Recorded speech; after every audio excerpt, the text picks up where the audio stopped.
ஓம் Saravanabhava channel வாயிலாக உங்களை சந்திப்பதில் பெருமகிழ்ச்சி அடைகிறேன். இன்றைய பதிவு சனி பகவானின் வக்ர பலன்கள். சனி பகவான் இப்போது மீனமனையில் அமர்ந்திருக்கார். மீனமனையில் சனி பகவான் வக்ரமாக போகிறார். எப்போ அப்படின்னா ஜூலை மாதம் 27ஆம் தேதி. எப்போ வக்ர நிவர்த்தி அடையுது அப்படின்னா டிசம்பர் மாதம் 11ஆம் தேதி.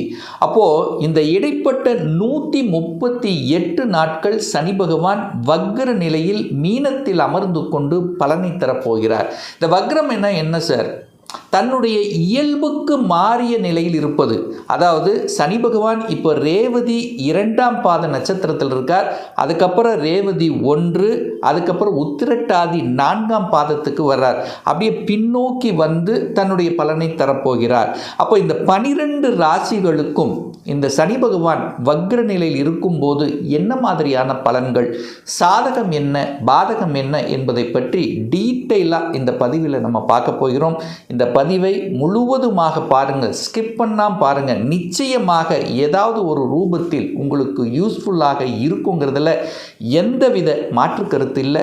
நம்முடைய சேனலை நீங்கள் ஃபஸ்ட்டு டைம் பார்ப்பவர்கள் என்றால் மறக்காமல் சப்ஸ்கிரைப் பண்ணிக்கிங்க.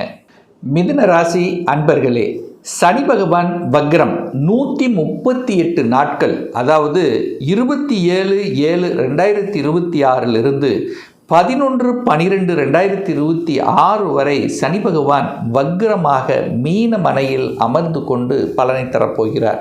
இந்த சனி பகவான் யார் இந்த மிதுன ராசி அன்பர்களுக்கு அப்படின்னா 8ஆம் அதிபதி, அட்டமாதிபதி, வலிவேதனை, துக்கம், துயரத்தை கொடுக்கக்கூடியவனும் சனிதான். உங்களுக்கு பாக்கியத்தை தரக்கூடியவனும் சனிதான். அந்த சனி பகவான் இப்போ வக்ர நிலையில் அமரப்போகிறார். அப்போது இந்த வக்ரமாக இருக்கக்கூடிய காலகட்டம், வக்ரம் அப்படின்னு என்ன? இயல்புக்கு மாறிய தன்மை. அப்போது ஒரு வலி வேதனையை கொடுத்து கொண்டிருக்கிறது. எங்கே? 10ஆம் இடத்துல. அப்போது வேலையில் ஒரு தொந்தரவாக இருக்குது, தொழிலில் ஒரு இடைஞ்சல் இருக்குது, தொழிலில் ஒரு கஷ்டமான ஒரு தன்மை இருக்குது, தொழிலில் ஒரு லாபம் கொடுக்க முடியல, தொழில் சார்ந்த விஷயத்தில் பல இன்னல்களையும் போராட்டங்களையும் தந்து கொண்டிருக்கக்கூடிய மிதுனத்துக்கு அதிலிருந்து விடுதலை பெறக்கூடிய, அதிலிருந்து அதற்குண்டான ஒரு சொல்யூஷனை தரக்கூடிய விதத்தில் தான் இந்த வக்ர பயிற்சி கண்டிப்பாக அமையிருக்கிறது. இந்த மிதுன ராசி என்பர்கள் ஒரே வார்த்தை, வேலையில் தொந்தரவாக இருக்குது, ஒரு டென்ஷன் ப்ரெஷரோடு இருந்துகிட்ருக்கேன், மேலதிகாரிகள் தொந்தரவு இருக்குது, நான் என்னதான் உழைச்சாலும் உழைப்புக்கேற்ற ஊதியம் கிடைக்கல, உழைப்புக்கேற்ற ஒரு ரெகக்னைசேஷன் நமக்கு கிடைக்கல, ஒரு ஒரு ஒரு இக்கனாக இருக்குது, ஒரு தொந்தரவு இருக்குது, தன் பேச்சை மற்றவர்கள் கேட்கல, ஒரு கஷ்டத்தை அனுபவித்து கொண்டிருக்கிற மனதால், உள்ளத்தால், செயலால், சிந்தனையால் ஒரு கேப்பு இருக்கக்கூடிய விஷயங்கள் இப்போ ஃபில் ஆக போகுதுன்னு அர்த்தம். அதுக்கு ஒரு சொல்யூஷன் கொடுக்க போகுதுன்னு அர்த்தம். சார், எனக்கு ஒரு 2 மாதத்துக்கு முன்னாடியே ஒரு ப்ரமோஷன் வரணும், ஆனால் ஏதோ ஒரு காரணத்தால் தடையாயிட்டே இருக்குது, எனக்கு ப்ரமோஷன் வரல. இப்போ இந்த காலகட்டத்தில் ப்ரமோஷனை கொடுத்து விடும்.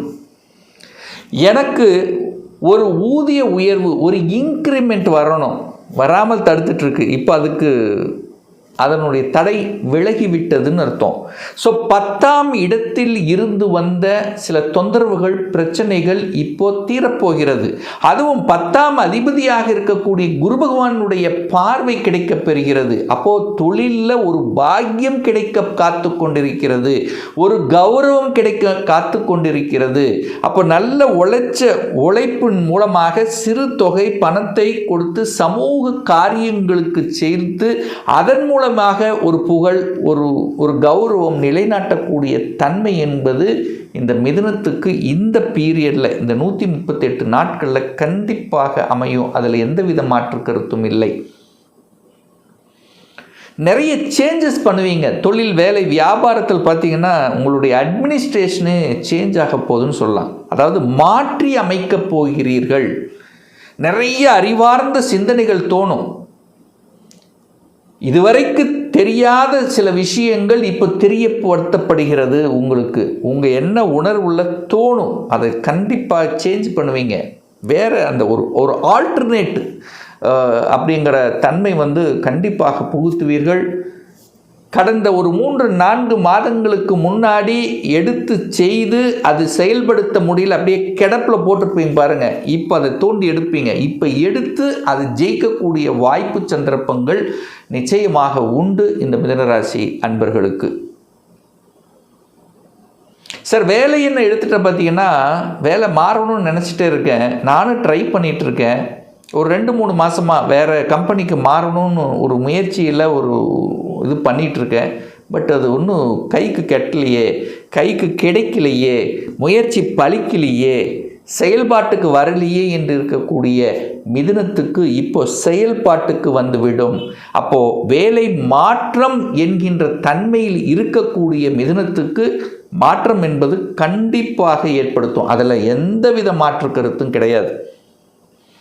ஒரு சேஞ்சஸ், துறை ரீதியான சேஞ்சஸ், ஒரு மாற்றம், ஸ்டேட் கவர்மெண்ட்லேருந்து சென்ட்ரல் கவர்மெண்ட்டுக்கு போகிறது, அல்லது இந்த ஸ்டேட்லேருந்து அதர் ஸ்டேட் போகிறது, இல்லை இந்த டிஸ்ட்ரிக்ட்லேருந்து அதர் டிஸ்ட்ரிக்ட் போகிறது, அல்லது இந்த நாட்டிலிருந்து வெளிநாட்டுக்கு போகிறது, இந்த மாதிரி சேஞ்சஸை கொடுக்கக்கூடிய ஒரு அமைப்புங்கிறது இந்த வக்ர காலத்தில் கண்டிப்பாக இருக்கும். ஏன்னா சனி பகவான் தான் தொழில் காரக கிரகம். அவரே 8ஆம் அதிபதி, அவரே 9ஆம் அதிபதி. அப்போ இது வரைக்கும் பாக்கியம் கொடுக்கலன்னா இப்போ கொடுத்து ஆகணும். அப்போ ஒரு பாக்கியம், நல்ல பாக்கியம், ஒரு அதிர்ஷ்டம் கிடைக்க காத்து கொண்டிருக்கிறது. ஒரு யோகம், ராஜ யோகம் கிடைக்க காத்து கொண்டிருக்கிறது இந்த சனி வக்ர பயிற்சியால் அப்படின்னு சொல்லலாம். நிறைய பேருக்கு பார்த்திங்கன்னா இந்த வக்ரத்துக்கு அப்புறம் தான் தோணும், செலவுகளை குறைக்கணும் என்கின்ற அமைப்பே உங்கள் மனசில் தோணும். நிறைய செலவாயிருச்சு, இப்போ சேமிக்கணுங்கிற எண்ணமே இந்த காலகட்டத்தில் தான் உங்கள் மனசில் தோணும். தன்னுடைய ஃப்யூச்சருக்கு, தன்னுடைய தேவைக்கு ஒரு 5 வருடத்துக்கு அப்புறம், ஒரு 10 வருடத்துக்கு அப்புறம் நம்ம ஒரு சேமிப்பு நமக்கு வேணும், ஒரு முதலீடு, ஃப்யூச்சர் முதலீடு, அதுக்கு ரெடி ஆவீங்க. அதில் எதுலையா ஒன்று இன்வெஸ்ட் பண்ணக்கூடிய அமைப்புகள், சந்தர்ப்பங்கள் இந்த காலகட்டம் உண்டு. சார் நான் வீடு கட்டணும்னு ஆசையாக இருந்தது, கட்டணும், அது எப்படியே பாதையில் நிற்கிது, அதுக்கு என்ன தான் முயற்சி எடுத்தாலும் அது பெருசாக அது ஒரு சக்ஸஸ் கொடுக்கல, மந்தமாக இருக்குது, டல்லாக இருக்குது, மெதுவாக நகருது, நான் நினைக்கிற மாதிரி வேகத்தில் போகலை, இப்போ வேகம் எடுக்கக்கூடிய அமைப்புங்கிறது உண்டு. அப்போ வேகம் எடுக்கக்கூடிய, அதாவது என்ன சொல்கிறது, ஒரு பாசிட்டிவ்னஸ், அதாவது மெதுவாக இருந்த விஷயங்கள் இப்போ எடுத்து செய்வீங்கன்னு அர்த்தம். அப்போ வீடு, வண்டி, வாகனம் வாங்குவதற்கு தடைகள் அல்லது ஒரு ஸ்லோ தன்மை இருந்த விஷயங்கள் இப்போ மாறப்போகிறது. ஒரு வண்டி மாற்றணும்னு ரொம்ப நாளாக ஒரு ஆசை இருந்தது, இப்போ மாற்றிடுவீங்க. சேஞ்சஸ், பழையதை புதுப்பிக்கக்கூடிய அமைப்பு, வீட்டை ஆல்டர் பண்ணக்கூடிய தன்மை, வீட்டுக்கு தேவையான பொருள்களை வாங்கக்கூடிய அமைப்புகள், யோகங்கள் இந்த காலகட்டம் உண்டு. ஏன்னா சனி பகவான் வக்ரமாகி 4ஆம் இடத்தை பார்க்குறார், சுகஸ்தானத்தை பார்க்குறார். வீடு மாற்றம், இடம் மாற்றம், உத்தியோக மாற்றம், ஊர் மாற்றம், இந்த மாதிரி மாற்றங்களை கொடுக்கக்கூடிய ஒரு காலகட்டம் தான் இந்த மிதுன ராசி அன்பர்களுக்கு. திருமண தடை விலகிவிட்டது. ஏன்னா சனி 10ஆம் இடத்தை பார்க்குறார், 8ஆம் அதிபதி 7ஆம் இடத்தை பார்க்குறார். அப்போ 7ஆம் இடம் என்பது திருமணஸ்தானம் அல்லவா, அந்த இடத்தை பார்த்து கெடுத்து கொண்டிருந்தார் அப்படின்னு சொல்லுவேன். இப்போ வக்ரம் ஆயிட்டார், தன்னுடைய இயல்புக்கு இதுவரை கெடுத்து கொண்டிருந்த விஷயங்கள் இப்போ நற்பலனாக மாற காத்து கொண்டிருக்கிறது. அட்லீஸ்ட் கெடுதலாவது இல்லை, அந்த ரூட்டு கிளியர் அப்படிங்கிற அமைப்புங்கிறது உண்டு. இந்த கூட்டு தொழிலில் கூட்டாளிகளுக்குள்ளே இருந்து வந்த கருத்து வேறுபாடுகள், சில சங்கடங்கள், பிரச்சனைகள் தீர்வாக போகிறது. மேரேஜ், அதில் பார்த்தீங்கன்னா ஏற்கனவே டிவோர்ஸ் ஆனவர்களுக்கு 2ஆம் திருமணம் அப்படிங்கிற அமைப்புங்கிறது உண்டு. இதுவரைக்கும் அந்த மனசில் அந்த எண்ணமே இல்லாமல் இருந்திருப்பாங்க, அந்த பாக்கியமே, அந்த 2ஆம் திருமணம் அப்படிங்கிற எண்ணத்துக்குள்ளேயே போகாமல் இருந்தவர்கள் எல்லாம் இப்போ நமக்கு ஒரு பார்ட்னர் வேணும், ஒரு துணை தேடிக்கொள்ளணும் அப்படிங்கிற உணர்வுகளை கொடுக்கும். அதற்கான முயற்சியில் இறங்கக்கூடிய ஒரு காலகட்டமாகவும் இந்த காலகட்டம் நிச்சயமாக அமையும், அதில் மாற்று கருத்து இல்லை. ஏன் சொல்கிறேன் அப்படின்னா, அந்த குரு பகவான் 7க்குரியவன் யார், திருமணத்தை நடத்தி கொடுக்கக்கூடிய ஒரு கிரகம் அப்படின்னா குரு பகவான் தான். அவர் குடும்பஸ்தானத்தில் அமர்ந்து கொண்டு சனி பகவான் பார்க்குறார், 8 பார்க்குறார்.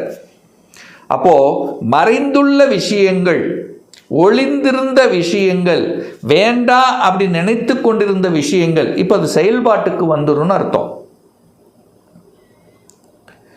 ஒரு வலி, வேதனை, துக்கம், துயரம், அசிங்கம், அவமானம் என்று சொல்லி கொண்டிருந்து அதனால் அலைச்சல் உளைச்சலோடு பட்டு கொண்டிருக்கக்கூடியவர்கள் எல்லாம் அதிலிருந்து நிவர்த்தி அல்லது அதிலிருந்து வெளியில் வரக்கூடிய அல்லது அதுக்கு ஒரு சொல்யூஷன் கொடுக்கக்கூடிய அமைப்புங்கிறது இந்த காலகட்டம் நிச்சயமாக உண்டு.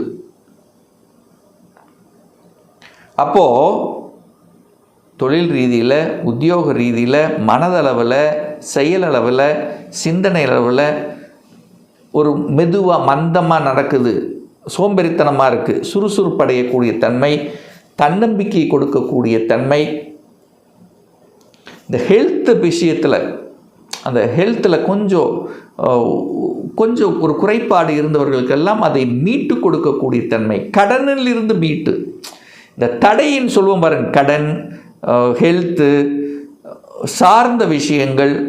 ஏன்னா 8ஆம் அதிபதி இல்லை சனி பகவான்.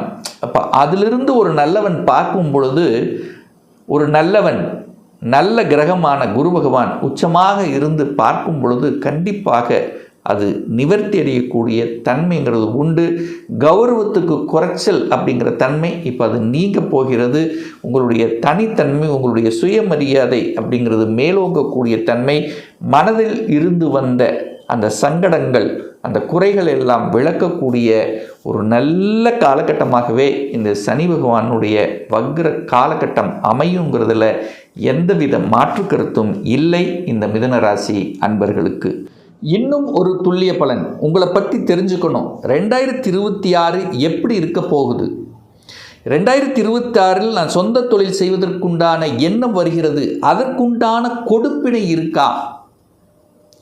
2026 எப்போ சார் திருமணம் நடக்கும், எப்போ சார் குழந்தை பாக்கியம் கிடைக்கும், எப்போ நான் வீடு கட்டுவேன், எந்த கோர்ஸ் படிப்பதற்குண்டான கொடுப்பினை இருக்குது, இன்ஜினியருக்கா, டாக்டரா, வக்கீலா, எதுக்கு நமக்கு கொடுப்பினை இருக்குது, இது போன்ற கேள்விகளுக்கு துல்லியமான பதிலை நம்மால் கூற முடியும்.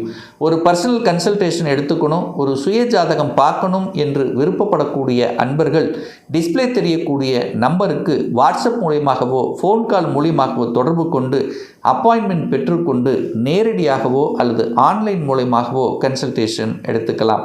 நம்மளுடைய அலுவலகம் கோயம்புத்தூரில் அமைந்துள்ளது. அதாவது கோயம்புத்தூரிலிருந்து மேட்டுப்பாளையம் செல்லும் வழியில் வெள்ளக்கிணர் பிரிவுக்கு பக்கத்தில் அன்னபூர்ணா ஹோட்டலுக்கு அருகாமையில் அமைந்துள்ளது. பிரியர் அப்பாயின்மெண்ட் பெற்றுக்கொண்டு நேரடியாக கன்சல்டேஷன் எடுத்துக்கலாம். நம்ம சேனலை நீங்கள் ஃபஸ்ட்டு டைம் பார்ப்பவர்கள் என்றால் மறக்காமல் சப்ஸ்கிரைப் பண்ணிக்கிங்க. மீண்டும் ஒரு நல்ல பதிவில் உங்களை சந்திக்கும் வரை உங்களிடமிருந்து விடைபெறுவது உங்கள் அஸ்ட்ராலஜர் டாக்டர் சதீஷ்.